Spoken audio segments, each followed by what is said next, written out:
em matemática aplicada, também na Unicamp, e nessa época eu detestava o computador que virou ferramenta dos meus estudos futuros. Na época eu odiava. Por quê? Tinha uma enorme dificuldade de acesso. Tinha um lugar ali que a gente chamava de o Morro dos Ventos Uivantes, que era onde ficavam os computadores, onde a gente tinha que andar até lá, subir o morro para ver se poderia usar o computador. Ou ir lá para fazer uma reserva. Às vezes caía tudo, tinha que voltar, e não funcionava assim, era bem antiquado mesmo, né? Então, eu chamei a atenção disso para vocês verem a importância do acesso, né? É uma coisa que mudou muito hoje em dia. Hoje a gente traz um laptop, tem vários tipos de acesso, né? E naquela época era realmente difícil e fazia a gente até não gostar dessa ferramenta. Depois da Unicamp, eu fui para a Universidade do Texas, não na condição de estudante, fui na condição de esposa. Eu achei que eu não ia fazer mestrado lá, mas acabei fazendo mestrado no departamento de matemática, né? Na área de matemática pura, a álgebra. Mas o meu orientador era um aficionado por programação, além de a álgebra, ele gostava de programação e ele começou a exigir de mim também que eu começasse a programar, ou pelo menos entender o que era possível fazer com os computadores e tal. Hoje ele é falecido, mas ele tinha muita importância nos projetos de linguagens gratuitas, esse GNU, eu não lembro o que é o G, mas o N é de não, e o Unix, né, que foi o que deu origem ao Linux, né? Ele era bastante importante nessa comunidade aqui. Ele trabalhava com bastante materiais didáticos, produzia material didático, e eu comecei junto com ele a trabalhar com material didático. Comecei a fazer aplicativos, tal, tudo. Mas acabei indo para uma outra área. Eu comecei a trabalhar com Java. Fiz programação em Java. Porque o Java, que não era, assim, não é gratuito, mas tem fins comerciais, né? Ele é gratuito, você pode distribuir, mas ele tem objetivos comerciais. Por que eu entrei para o Java? E foi deu uma certa estremecida na nossa relação. Porque era o único que a gente conseguia rodar na internet, né? E rodar na internet naquela época e hoje também era uma coisa assim, que dava maior visibilidade para os nossos trabalhos, né? Então, fiz bastante aplicativos pequenininhos para ensino de matemática, né? Principalmente ensino de cálculo, mas todos pequenininhos. E com o único objetivo, eu achava, naquela época, que programava, eu tinha uma coisa na cabeça, fazia, né, junto com essa pessoa e tal, e que isso ia funcionar. Isso era uma coisa. Bom, já no início do século XXI, porque eu sou do outro século, né? Então eu fui parar na Universidade Federal de Minas Gerais. Também na condição de esposa. Meu marido era de Belo Horizonte, queria voltar para Belo Horizonte de qualquer jeito. Nós ficamos 10 anos no Texas. Então ele queria, falei, não, vamos, porque eu sou de São Paulo, voltar para São Paulo eu não queria.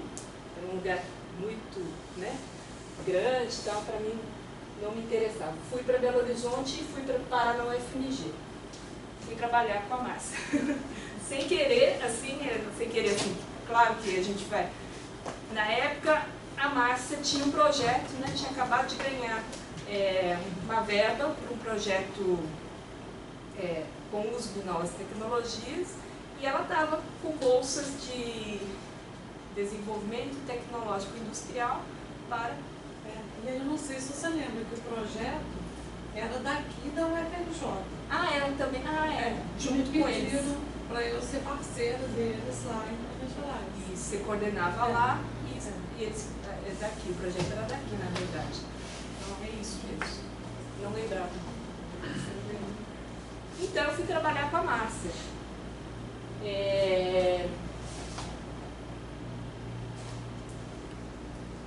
Com a Márcia, a gente começou a trabalhar mais com concepção. Não simplesmente planejar uma coisa e fazer. Nós começamos a discutir concepção do que eu estava fazendo, para que a gente queria fazer, que matemática que a gente estava conversando, né? E isso mudou um pouquinho o meu ponto de vista, porque eu achava que um aplicativo super bacana daqueles, eu achava que o pessoal ia aprender matemática, né? Não é bem assim, não basta ter o material didático, né? Então nós começamos a discutir a questão da concepção. Nessa época também a Márcia, acho que o Victor também trabalhou com o David Toll, né, que é pesquisador na área de educação matemática, inglês, e ele, bom, não vou falar dele, né, ele desenvolveu vários conceitos, vários trabalhos, estudos na área de educação matemática. E ele tinha dois conceitos que eu adotei, que ele também a gente conversou um pouquinho, ele foi para Belo Horizonte e a gente veio aqui no Rio, né, para conversar com ele, e ele implementou, ele deu esse conceito de organizador genérico e raiz cognitiva. O organizador genérico é um ambiente, né, genérico e que o aluno tem condições de desenvolver várias das habilidades matemáticas. Então ele achava que o ambiente devia ser fechado em um conceito, né? E raiz cognitiva, me corrija se eu estou falando errado, né? Era que todo conceito tinha uma origem para o aprendizado, né? Por exemplo, derivada era a taxa de variação, integral era a soma de taxa de acumulação, né? É isso. Então, ele fazia essa conexão e com essa conexão a gente começou a trabalhar nesses aplicativos. Ele mandava ideias, ele me ensinou algumas coisas, além de tudo isso, assim, de concepção de design, né, que a gente vai fazendo. Particularmente, eu era muito rigorosa nisso, mas ele me ensinou um monte de outras coisas em relação a, como é que chama? Amigabilidade, assim, ter um aplicativo amigável, né? Tá. Então, eu fui pro doutorado, né? Fiz esse exame 2 vezes. A primeira com uma proposta super técnica de desenvolver aplicativos, né? Eu não passei. Foi na faculdade de educação. Não passei, não fiquei nem classificada, fui reprovada. Na faculdade de educação, na faculdade de educação não era bem o campo para isso. Né? Eu falava, não, mas David Toll, não sei o que, ninguém. Nem, né? Então, tá, não passei, né? Não fui classificada. Então, passei um ano, quer dizer, não os primeiros meses, mas depois de alguns meses, comecei a pensar como que a faculdade de educação funcionava, né? Como que a gente poderia elaborar uma proposta para a faculdade de educação. E aí eu acabei fazendo uma outra proposta que mais se aproximava da faculdade de educação. Quando eu falo isso, dá para entender? Porque, assim, tinha mais, assim, toda a proposta tinha uma fundamentação teórica. Da onde que saiu essa ideia, né?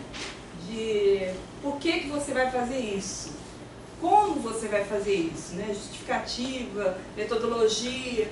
Então eu fiz algo mais com cara da faculdade de educação e relacionado com o uso de novas tecnologias dentro desse projeto de extensão que era desenvolvido no GPENT, era a formação continuada de professores.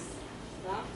Eu me propus a estudar resistência, o fenômeno da resistência.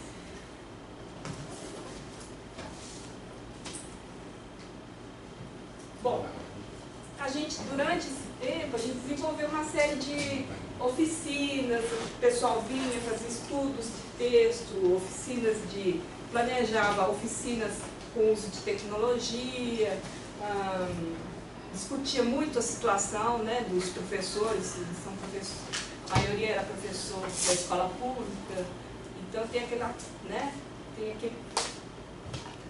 Então, o que eu comecei a colocar, e era um grupo colaborativo. Só que o colaborativo foi definido por mim no início, quando eu fiz o projeto.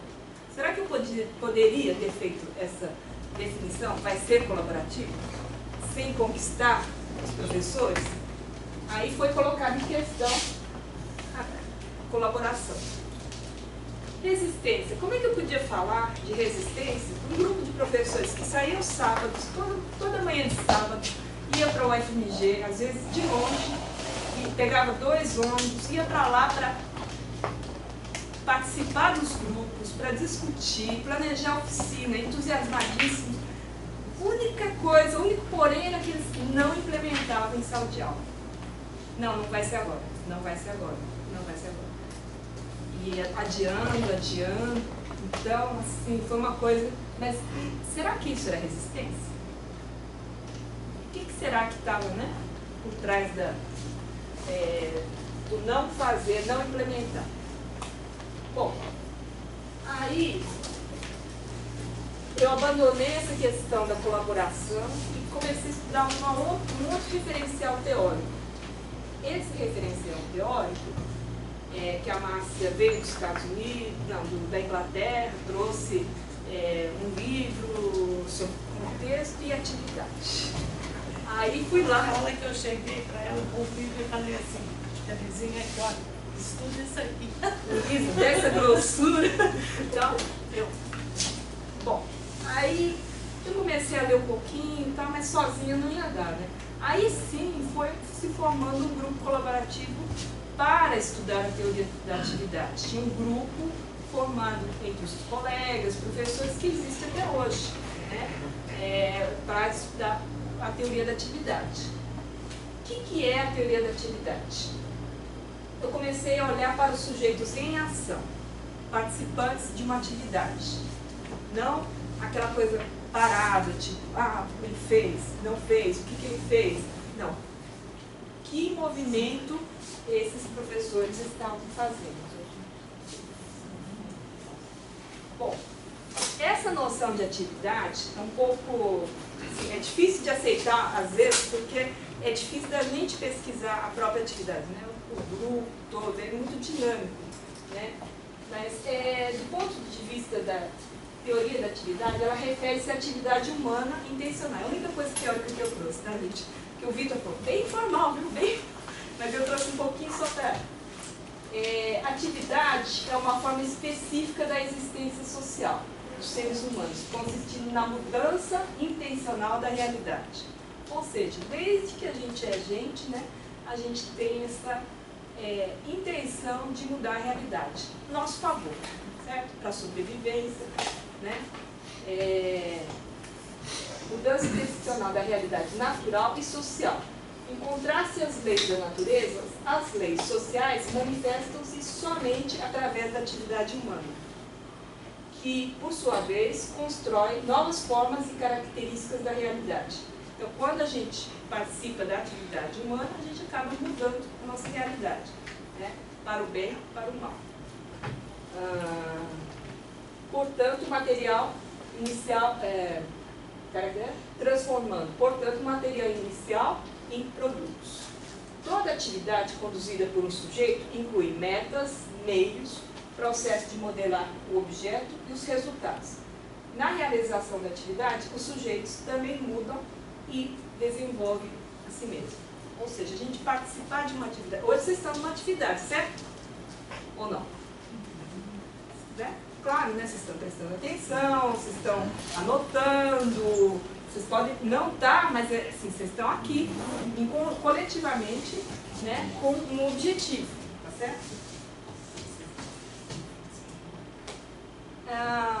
A gente, com a teoria da atividade, a gente passa a olhar para ações humanas em movimento, mediadas por artefatos e orientadas ao objeto. Ou seja, quando a gente não age diretamente. Eu não vou assim lá e abro essa bolsa.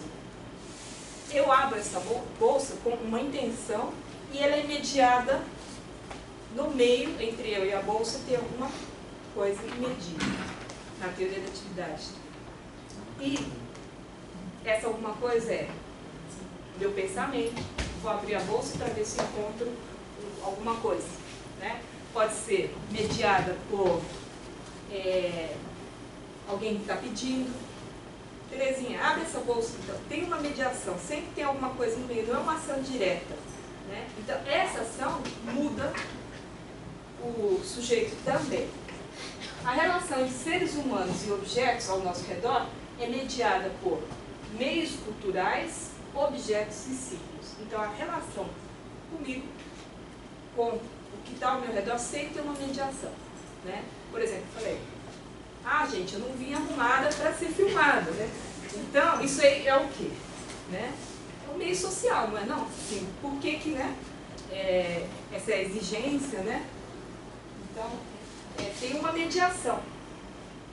Essa teoria ela é chamada de Cultural Historical Activity Theory. E ela tem na sua origem, né?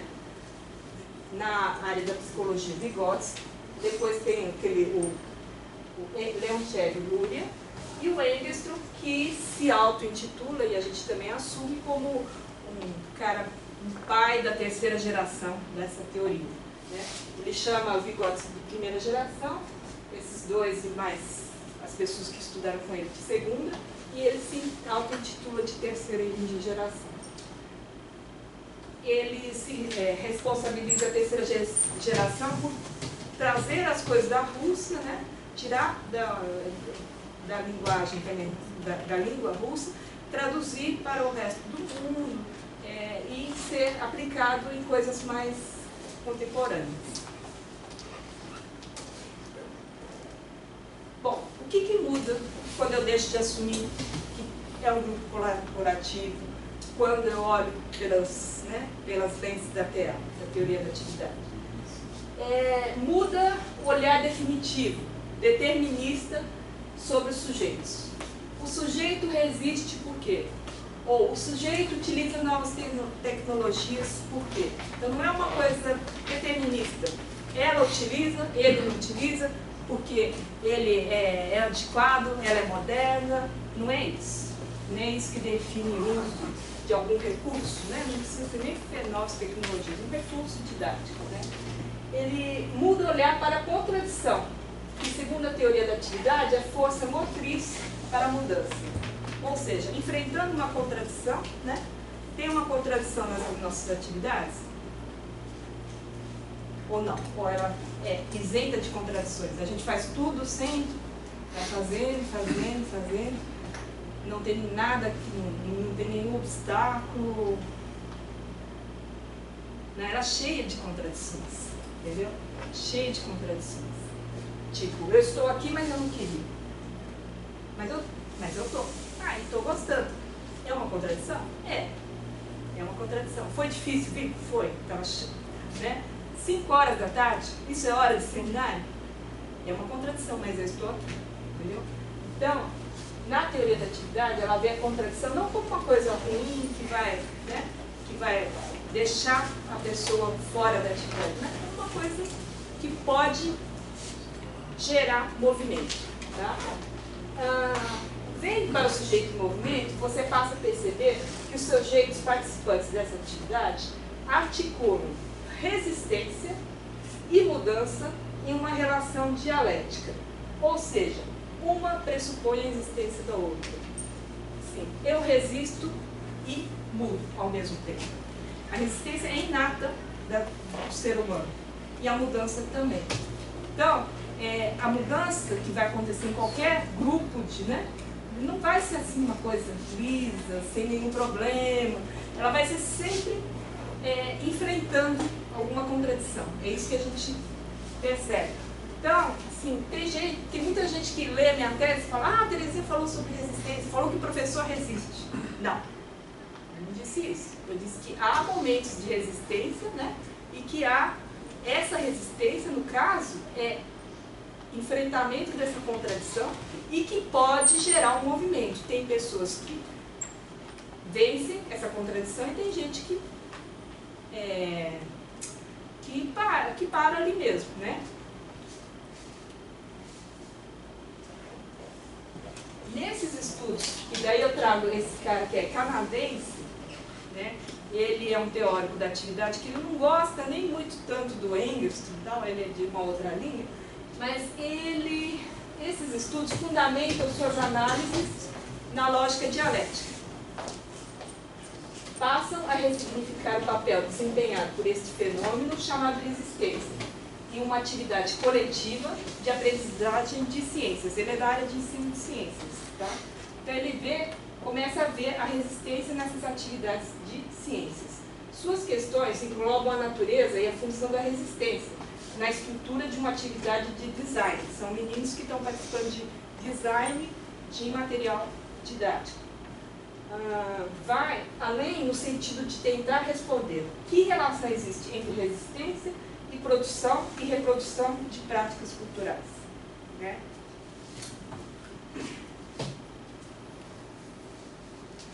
Nessa discussão, esses autores lançam mão da percepção sobre o papel das contradições internas em uma atividade.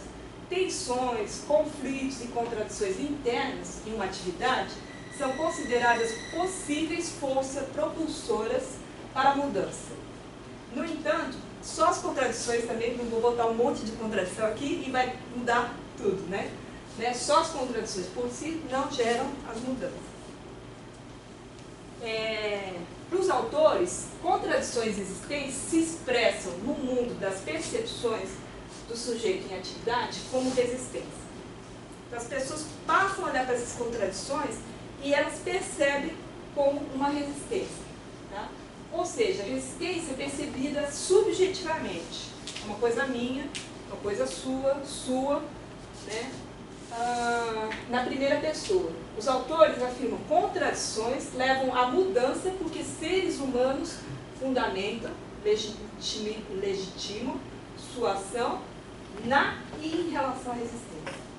Tá? Eu mudo, eu faço alguma coisa, faço essa atividade movimentar com base nessas contradições que geram um obstáculo, uma dificuldade para eu fazer isso. Resistência. Essa se relaciona com a contradição em uma unidade dialética, que é uma não, assim, eu não vou eliminar a contradição, entendeu? Eu pressuponho a existência de uma e de outra ao mesmo tempo, ou seja, tá? Bom, finalmente a minha tese surgiu, né? Tecnologias na sala de aula, resistência e mudanças na formação continuada de professores. Então, eu terminei essa tese não vencendo a resistência, mas fazendo uma descrição sobre nossas atividades em que o papel das contradições em cada pedaço tem uma função. Para algumas pessoas, ela gerou uma mudança e para outras, não. Né?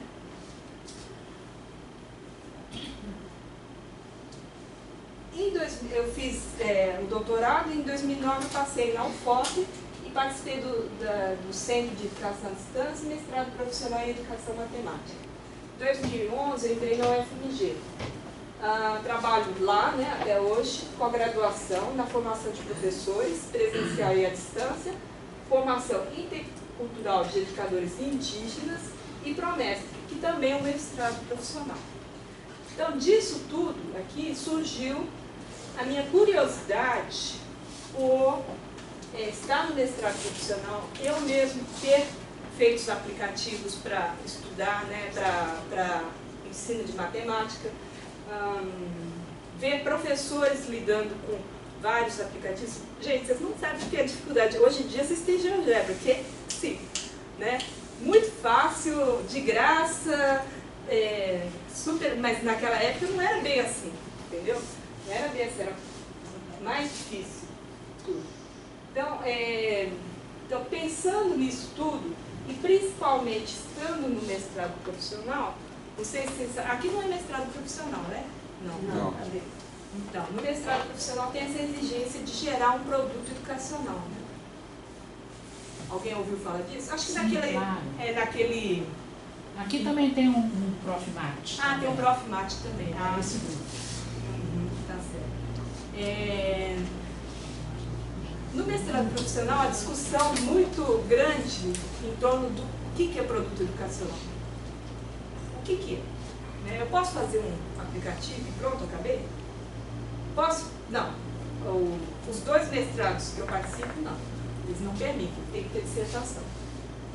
A maioria dos professores estavam envolvidos em mestrado acadêmico. Tem formação no mestrado e doutorado acadêmico. Então, como é que é trabalhar no mestrado profissional quando a exigência é produto educacional? Ah, não, para a gente tinha que fazer a dissertação e mais o produto educacional. Né? O que a dissertação com uma pesquisa, um tema de pesquisa, metodologia, tudo isso. Né? Então, como eu sugiro, muitas instituições também assim, tem os 2, a dissertação e o profissional. Exatamente. O que é um trabalho... Ou seja, a gente tem que ler 2 coisas, só um parênteses. Exatamente.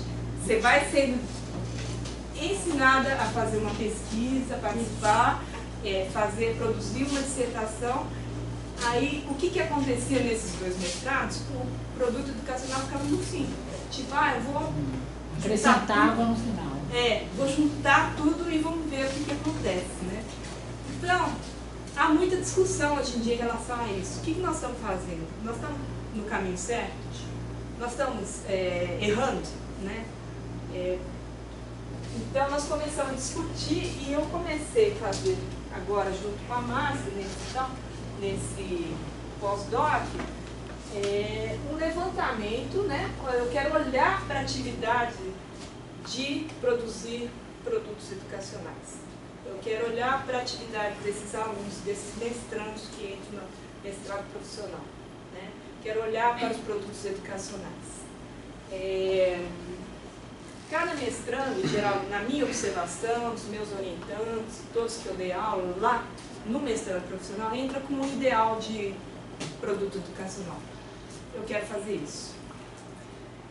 Só que até chegar nisso e testar, e tem gente que desiste na primeira chance porque não deu certo, não sei o quê.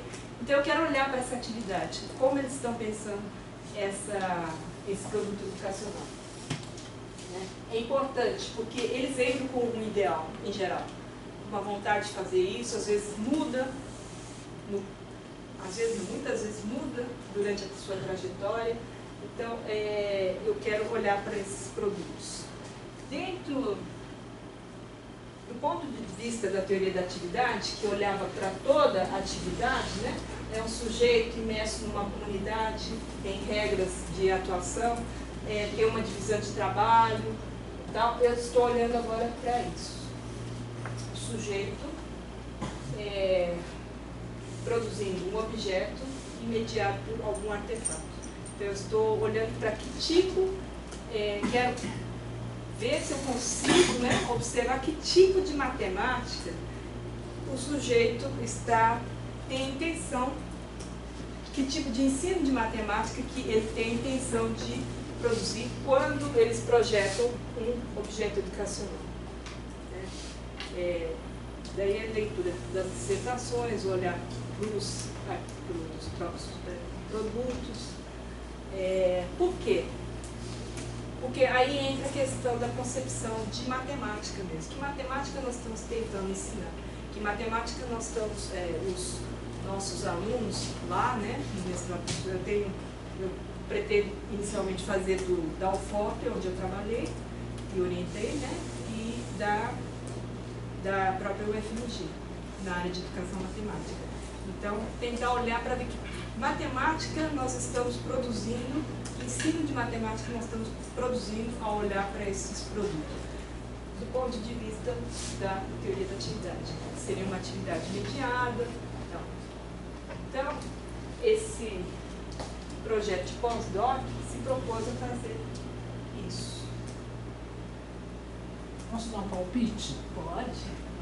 Eu fiz parte de algumas bancas lá da PUC de Minas. Sim. Com a Eliane Gaziri, o João Aldares, o pessoal lá, a Maria Clara, sabe? E eles produzem cada material que vale a pena olhar. Na verdade, o meu colega de mestrado, ele também já está olhando para os produtos educacionais. Ele já está abrangendo tudo isso, então nós pretendemos ajuntar algumas coisas, né? Eu também tenho realmente, pra você ter uma ideia, realmente a produção do produto educacional da PUC Minas, ela é diferente da produção dos mestrados profissionais da UFOP e da UFMG. Em que sentido? É um produto, é um objeto mesmo. Os da UFOP que eu acompanhei no início, ela vem muito assim, tipo, junta tudo que fiz na dissertação e tem aqui, a gente quase não consegue delinear. A primeira vez que eu orientei lá na UFOP, eu orientei uma aluna com ensino à distância. E nós pensamos em fazer um site, coisa interativa e tal, mas isso não servia como produto porque não cabia no livro. Entendeu? Então, eu sinto, eu não posso, porque eu não pesquisei a fundo. Também participei de algumas bancas, também a gente utiliza, né, a produção deles para fundamentar as nossas, tal, tudo. Então eu tenho essa percepção, esse sentimento que tem uma diferença, né? Talvez mais prática. Capricham bastante, é bem caprichado. Acho que sim, com questão de praticidade, são mais objetivos. Ensino de, vou ensinar isso, né? E daí esse é um objeto para o ensino de. Eu acho que e essa discussão existe no mestrado profissional, tem vários artigos que falam mesmo, por que nós estamos produzindo uma coisa e esse outro... Aqui no nosso não tem produto nenhum. Tá certo. Tá Teremos uma sugestão, não querendo te interromper. Não, claro. Apesar de não ser o seu foco específico nessa observação, nessa investigação que você agora se propõe fazer, eu participei de um mapeamento na Unicamp, quer dizer, coordenado pela Unicamp, mas tentou mapear toda a produção brasileira, daí coordenou esse projeto, toda a produção brasileira, Ana Cristina participou comigo, que trata da formação do professor, nosso mapeamento foi de 2001 a 2012. Eu vi. Mas teve um desdobramento, vários desdobramentos desse mapeamento, e eu, Ana Cristina, Flávia Coura, e mais uma professora de Minas, a Cirleia, nós nos voltamos, dentro desse corpo de análise que envolveu 800 e tantos trabalhos no Brasil todo, nós resolvemos tirar daí um subconjunto de trabalhos que foram aqueles que envolveram o mestrado profissional. E nós escrevemos um artigo sobre isso que não ataca essa questão especificamente, mas eu acho interessante que alguém que esteja se voltando para o mestrado profissional leia, porque a gente dá um panorama lá sobre o que a gente observou nesses cursos em alguns aspectos, lendo essas dissertações, a gente leu as dissertações do mestrado profissional. Ela está nesse número temático da ZETET Care, que está composta, esse número temático está composto por vários trabalhos que foram desdobramentos desse grande mapeamento. E um deles é o meu e da Ana, da Cirlei e da Flávia Coura, Ana Tereza, que inclusive eu apresentei ano passado no CIBEM, em Madrid, porque Ana, Cirleia e Flávia, por razões várias, não puderam ir, e eu fui e coloquei isso em discussão lá, mas eu acho que vale a pena você dar uma lida. Com certeza. Vale a pena. Na verdade, eu conheço o outro trabalho que deu desdobramento, né? Eu conheço aquele a gente fez um e-book, sim, que é totalmente fácil de acessar na biblioteca digital da Unicamp, sim. Mas esse em relação ao mapeamento como um todo. Sim. Mas falando em linguagem de mestrado profissional, a gente tem produtos decorrentes desse grandão aí, que são outras pequenas pesquisas, se você comparar com o mapeamento que foi grande, mas e uma delas que foi a nossa, por isso que eu estou me lembrando de sugerir que pode ser que seja interessante você conhecer alguma coisa lá que a gente observou. Ainda mais que ela assistir, que dá o FOP, né? Isso, por isso que eu me lembrei. E ela está que é uma instituição que está no seu escopo aí de trabalho. Trabalhei com a Ana. Exatamente. Eu vou tentar ver se depois eu já te dou o número certo da ZETET, que você vai direto no site. Vou tentar ver. Deixa eu ver. Pergunta, gente? Pode perguntar qualquer coisa. Eu sou assim. Pode. É porque você falou da questão da... Quando você falou da questão da PUC, aí você mencionou que os produtos que você observava na UFOP e na FMG eram muito voltados para a produção, digamos, de livros, que coubessem no livro. Livretos, né? Isso. Só que, na verdade, quando a gente... Agora, o FMG mudou um pouquinho, porque veio depois da UFOP. Então, mas quando o documento diário da CAPES, ele lista uma série de possibilidades para os produtos educacionais, Sim. que inclui projetos, relatórios, não necessariamente esses livretos. Eu venho de um mestrado profissional que é uma tradição maciça, esses livretos quase que compulsória a opção para esse tipo de formato. E quando eu fiz a minha pesquisa, foi uma certa briga por falar que não precisava ser, a ponto de ter que pegar o documento diário da CAPES e falar assim, olha, o documento fala que tem outras opções. Sim. Como é que você só vai, na sua pesquisa, como é que você vai trabalhar essas questões? Porque, naturalmente, quando faz no campo da tecnologia, poderia ser o próprio software. Mas aí fica na questão do livreto. Você vai abordar essa questão do tipo, a produção do livreto ou a produção do software? Ou os dois? Assim, O que você vai considerar como produto, né? Vai ser só o livreto? Vai ser o na software? área de educação matemática, né, desses que eu estou vendo, eu não vi assim, muitas produções de software. Né? Agora, o livreto relata assim, produção de atividades em GeoGebra, atividades, né? E é isso que eu quero olhar, na verdade, entendeu? Eu quero tirar do livreto o objeto que eles tentaram produzir, né? E quero ver com que objetivo, né, que eles querem. Mas no seu corpo de análise não tem nenhuma pesquisa que culminou em um produto que difere de um livreto? Ah, não estou falando. Eu estou falando que a tendência na UFOP era essa, que eu me deparei com esse problema. Com a minha primeira orientanda. Já a minha primeira orientanda na UFMG não fez um livreto.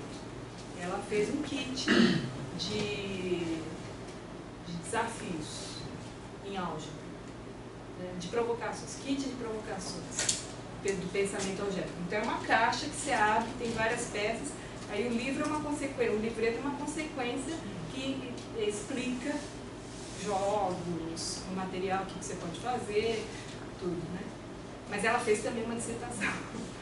Foi para a sala de aula, filmou, ela fez análise, tudo.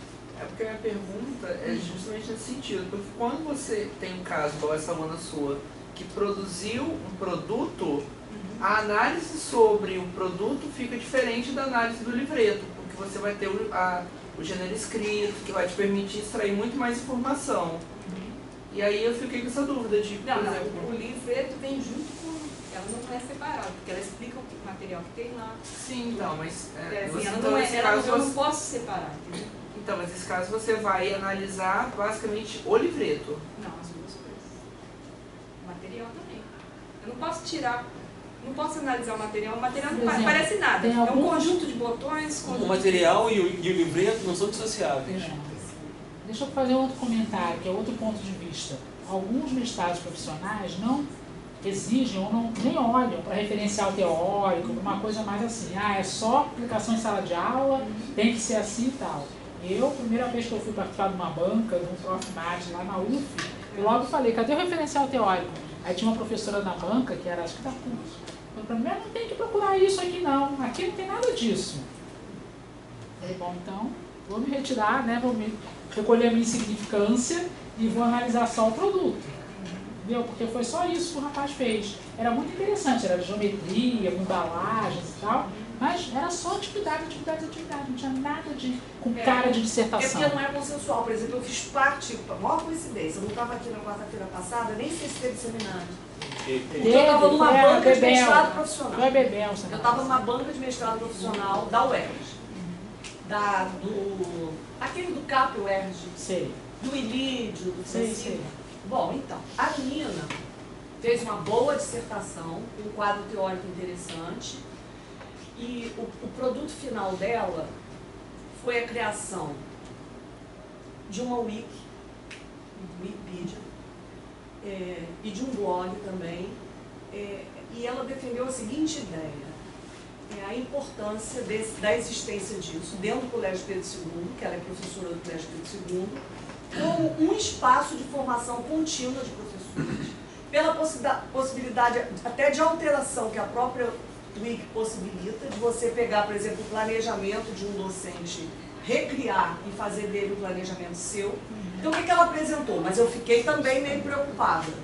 Assim, se eu tinha condição de abraçar tudo para poder fazer uma avaliação mais consistente. Ela entregou a dissertação, ali ela discutiu, defendeu a importância desse espaço que ela criou, bem como a discussão, o debate teórico sobre a formação contínua, a importância da tecnologia, tudo isso estava bem organizado nessa dissertação, que era bem grandinha.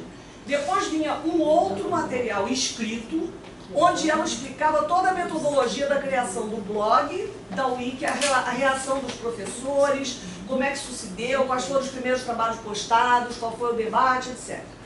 Mas eu fui tentar entrar, eu entrei no que ela criou, para eu também ter uma noção do que estava lá. Quer dizer, mas é sempre um trabalho muito grande, porque você tem muita coisa para avaliar, entendeu? Você pode, inclusive, ler um negócio desse, na hora que você entra lá na Wiki, que dizem que foi criado, ou o blog, está lá, fora de ar, não existe, você não consegue acessar. Mas no produto em si dela, porque como o produto final dela foi o blog e a Wiki, o que eu tinha no material escrito, em anexo, né, um outro encadernado, era a discussão metodológica da criação daquilo tudo. Como é que foram as interações entre os professores, as reações, as resistências, alguns que a princípio não acreditavam, outros que sim. Então, mas é isso mesmo, por isso que eu estou olhando isso. Para fazer essa análise. Quem que fez um produto que tem referencial, quem fez um produto sem referencial, quem botou lá só dinâmica. Eu quero olhar, que eu acho que isso vai contribuir para o mestrado. Porque tem essa discussão assim, né, como é que a gente orienta? Né? Nós que temos essa tradição, né, acadêmica e tal, e como é que a gente orienta? Né? Como eu lido com um aluno que vem com um produto, né, pronto, na cabeça, tal, como que eu lido? Então eu acho que o levantamento dessas nuances de cada trabalho vai definindo essa atividade de ser aluno do mestrado profissional, que eu acho importante, porque eu não sei como é que o nosso futuro daqui para frente, CAPES, realmente não sei, mas assim, eu estou acreditando que, né, ainda vai continuar os mestrados profissionais, os acadêmicos. Então, acho que o mestrado profissional está precisando de um desenhar da sua cara, entendeu? Nesse sentido. Eu acho que vai ser uma coisa muito egoísta minha, porque eu estou no mestrado que está ainda discutindo identidade. Né? Se vai ter esse tipo de trabalho, se vai ter, né, esse outro, com referencial, sem referencial. Então, acho que fazer um levantamento dessa atividade, que atividades nós estamos engajados? Com certeza, muito bom. Então, mas acho que não é egoísta não, muito ao contrário, é bastante generosa, porque a gente tem doutorado profissional, uma coisa que a CAPES já provou, que vários estão em avaliação, até a última notícia que eu li. Sim. Isso vai para a rua já, e que produto é esse? Se a gente não tem bem definido, ainda que existam documentos da CAPES que vão preconizar ou categorizar que produtos podem ser feitos no mestrado profissional, a gente não tem clareza na prática como isso funciona. Organização de congresso entra como produto. Agora, quem que vai aceitar? Pois é. Os doutorados que vêm continuando esses definir o produto no mestrado profissional é complicado, e definir esse produto no doutorado profissional vai ser feito como? Teoricamente, por exemplo, todos os nossos alunos estão organizando o EBRAPEN agora. Então, eles vão poder apresentar isso como produto, né? Então, realmente, tem essa contradição que a gente vive, entendeu? Que a gente tem que olhar e pensar, né? Então, é difícil. O que vai ser o produto? Vai ser o certificado de que eu organizei o EBRAPEN? Né? comprova, né? Hã? Como se comprova, se registra. Aham. Claro que, né, todo mundo vai ter várias testemunhas, pessoas, né? Mas realmente a discussão do produto é uma discussão que está lá, entendeu? Então por isso que eu quero olhar para esses produtos que nós produzimos e mostrar a cara delas em termos de ensino de matemática. Eu só vou separar da área de educação matemática, porque o mestrado profissional lá é abrangente, né? Ensino de geografia, filosofia. Inclusive tem uma área de museus que assim, o produto deles é completamente diferente. Completamente diferente. Eles produzem, eles organizam exposições, então várias coisas. Então é um lugar também para se olhar. Não vou olhar nesse trabalho, mas é um lugar para se olhar, porque são trabalhos bacanas.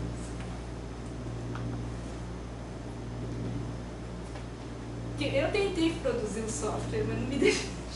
No doutorado falaram que era muito técnico. Mas, quer dizer, no final a gente fez, né? Vários aplicativos que hoje nem está na internet tão rápido que mudou, né? O Java e tal, e se tornou obsoleto rapidinho também. A ideia é boa, mas... Uma outra coisa que também pode ser levada em consideração sua é que a recomendação da CAPES de incorporação do sistema educacional. Porque assim como a gente ouve os colegas refletindo sobre a incorporação das pesquisas, as dissertações em si, na comunidade acadêmica, os produtos educacionais mais ainda têm uma obrigação, entre aspas, de chegar ao professor da educação básica. Por isso o formato diferenciado da própria dissertação, né? E aí, de repente, como que esses produtos educacionais estão chegando, né? Ou não estão chegando, né? Esse colega meu, que fez a pesquisa, fez uma pesquisa inicial, né, exploratória, para ver como está chegando, se está chegando, se não está. A maioria dos professores não conhecem os sites da UFOP, da UFMG, da própria PUC. Pediu para ler, daí eles falaram, fizeram as críticas, isso não assim, o vocabulário é muito difícil, a gente não tem tempo para ver esses textos. Então ele fez esse trabalho e ainda está desenvolvendo, mas foi uma primeiro alerta, né? Primeiro alerta, né, pra gente. Não tem que ser mais bonitinho, não tem que ser mais amigável, não tem que ser talvez. Prazer aqui. Vamos nos ver mais, né? Levei seu texto para os meus alunos do Promessa, viu? É bom. O caderninho do projeto. Ótimo. Beleza, aproveite bem. Tchau, gente. Tchau. Tem uma reflexão que não tem a ver com o que você está falando efetivamente, mas que acho que a gente tem que se preocupar. Eu frequentemente sou banca de um mestrado profissional em uma universidade privada aqui do Rio. E o que eu percebo, eu já fiz acho que umas 10 bancas lá nos últimos anos, é bastante. Eles usam os produtos numa lógica produtivista mesmo. Então, assim, um produto é uma sequência didática, é qualquer coisa muito simples, eles transformam um livro em SBN e estão usando isso para crescer o programa. Sim. Então, há uma desqualificação acadêmica imensa nesse processo e uma questão produtivista que está funcionando, porque o programa aumentou de nota na CAPES, por exemplo. Tem uma produção grande. E quando você olha uma coisa que tem SBN é um livro, mas que tem 50 páginas, que acho que é o mínimo que é exigido para ter SBN, mas na prática não tem nada. São 3 páginas de descrição de atividade e 50 fotos das atividades. E aí é o que a gente tem. Essa é uma análise que alguém vai ter que fazer alguma hora, né? Não você, porque acho que não é questão da UFOP e da FMG, mas se acontece aqui no Rio, acontece em outros lugares também. Né? Sim, talvez isso seja um dos motivos que leva grande parte a fazer o folheto. Também no caso da formação, eu acho que a formação influencia muito, né, que todos os orientadores são formados em programas acadêmicos, né, então fica nessa crise de identidade, mas acho que isso também é um fator que é importante considerar. Né? Sim. Mas se você for ler realmente os artigos, né, como a gente não tem nós não temos tradição de mestrado profissional. É uma coisa nova, nos últimos 10 anos. Então, a maioria, essa crise de identidade existe na área de ciência, Sim, física, é geral. geral mesmo. Porque, de repente, como a Lívia falou, ela sente falta de uma fundamentação teórica. Mas, realmente, se você for pensar no produto educacional, talvez seja dispensável. Talvez. Né? Mas é uma coisa que a gente não sabe. E a rigor, a normativa da CAPES exige que tenha dissertação? Eu acho que não exige, né? Não, o programa que É o programa que define. quais produtos Eu acho ela- que tem condições de você, Por- cada instituição... Vou dar um delimitar exemplo. umas- A normativa do Profmat exige que você tenha produto. O que acontece é que, como o Profmat é parceria com as universidades exigem uma dissertação. Lá na UERJ, a gente tem Profmat, é uma briga sempre, porque os orientadores querem fazer produto, que eles não têm, porque assim, supostamente o Profmat vem conversar com a escola, supostamente. Bem supostamente nisso, né? E aí, os orientadores em geral são da matemática pura da aplicada, eles não têm interlocução com a escola. Então eles não têm a experiência de orientar na área de ensino, porque também não fizeram pesquisa na área de ensino. Então eles querem a promoção de qualquer coisa muito prática, uma sequência didática, um app, qualquer coisa do gênero, publica isso, ou coloca na internet e pronto. Só que as instituições não aceitam. Por exemplo, a UERJ exige que você tenha uma dissertação.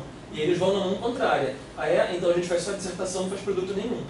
Então assim, o Profmat na UERJ não tem produto. Até onde eu sei, aqui também não tem. Na PUC e Rio também não tem. O produto é a dissertação. Que não tem qualquer compromisso de ser produto educacional, entendeu? Então a Aqui tem dissertação? Não tem não, gente. tem um TCC. Aqui? A gente pode não chamar de dissertação. Tem um trabalho final. Mas é um trabalho final que, por escrito, que não é um produto Que educacional. segue aquele modelo tradicional. Um modelo tradicional, Produção, pesquisa, a questão de pesquisa, justificativa, metodologia e resultados.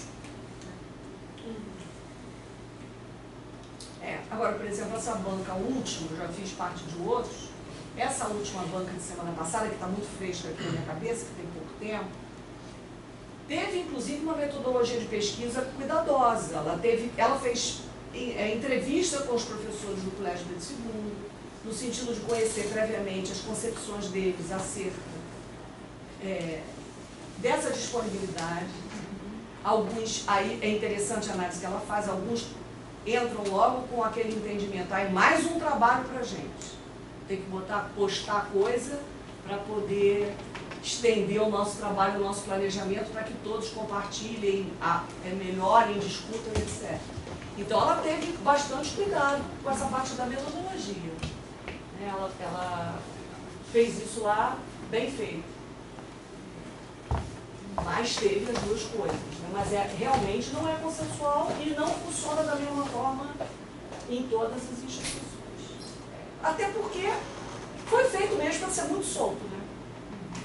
A impressão que me dá é isso, porque o trabalho final, por exemplo, pode ser N coisas. Pode ser muita coisa. Pode ser muita coisa.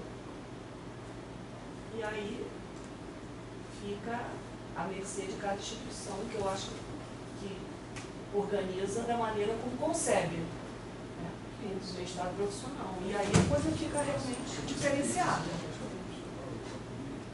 Quando a gente pega para ler, por exemplo, eu como tive que ler muita dissertação por causa desse mapeamento, isso é uma coisa que fica muito clara.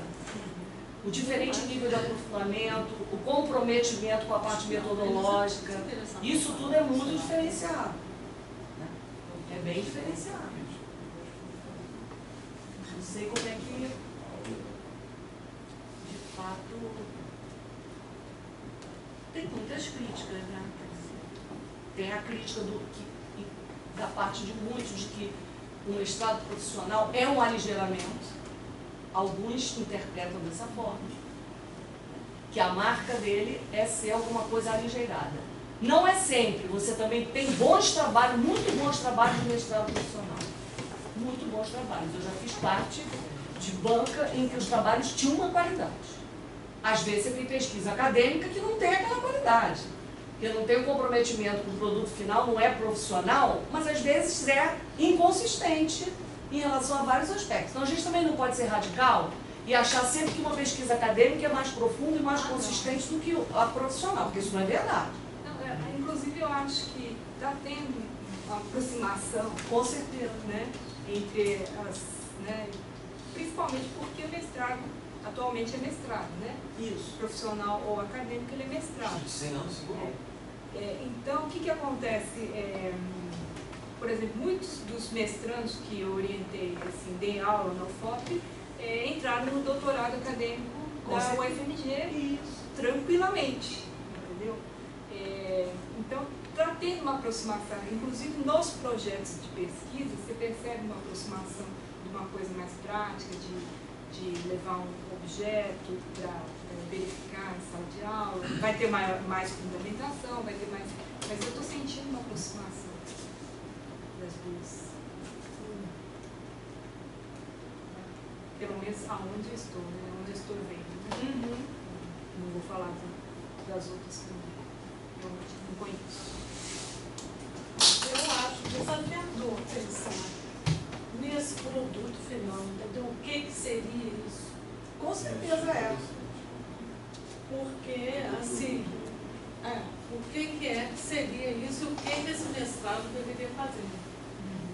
E, assim, essa discussão em outras áreas, por exemplo, se você pega na área tecnológica, você pega numa engenharia, tá? Numa engenharia, o pensamento seria, você tem uma questão dentro da empresa sua que você quer desenvolver uma solução para ela. Então, você traz essa questão. E aí você faz o seu mestrado em que você vai desenvolver uma resposta para essa questão que você trouxe. Uma invenção mesmo, né? Como ele falou, um software.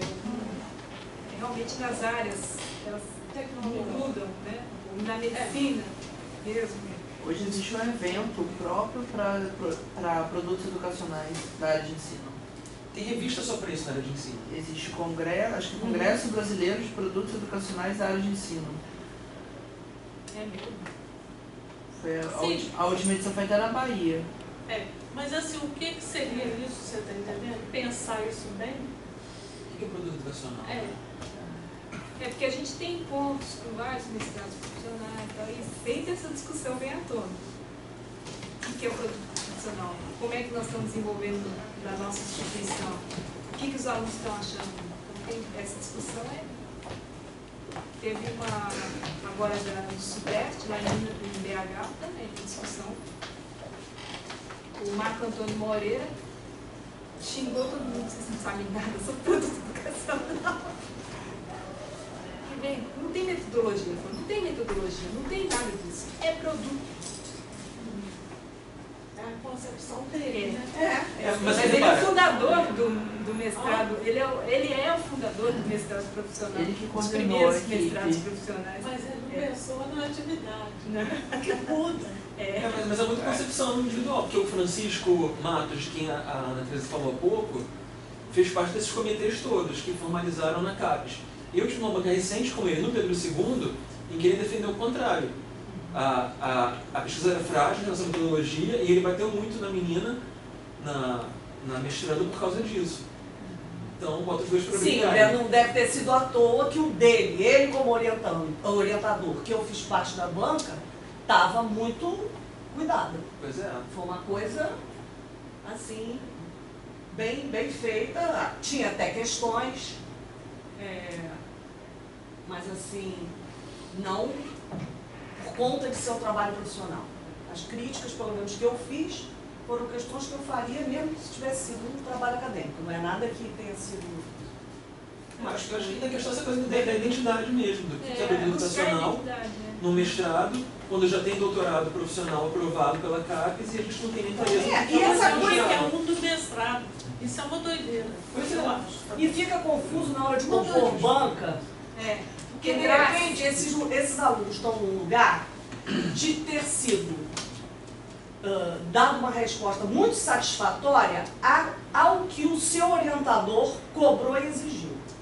Aí senta uma, duas ou três pessoas lá, para as quais aquilo não deu conta do que eu entendi que devia ser Então veja que confusão que fica. Que fica um fogo cruzado nessa hora com o aluno lá no meio, quando acontecem essas coisas. Então, assim como você pode ser orientada por uma pessoa que tenha esse perfil, que tenha essa cobrança, questões da consistência metodológica, etc, etc. E ter na banca pessoas menos exigentes, pode ter o contrário, pode ter um orientador menos exigente que convida para a banca pessoas, por exemplo, que acham que aquele tipo de coisa, como foi feito, não deu conta.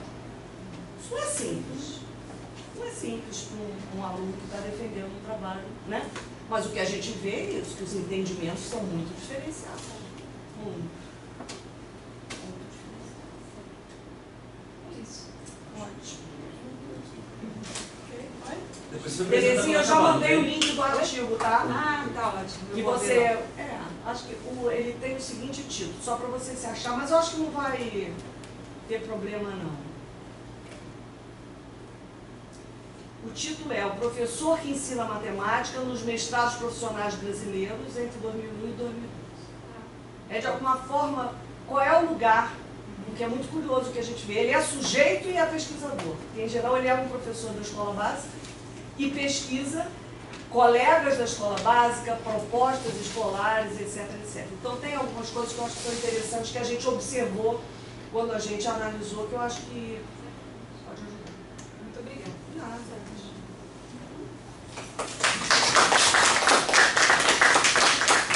Obrigada pela presença de todos. Fica caladinho.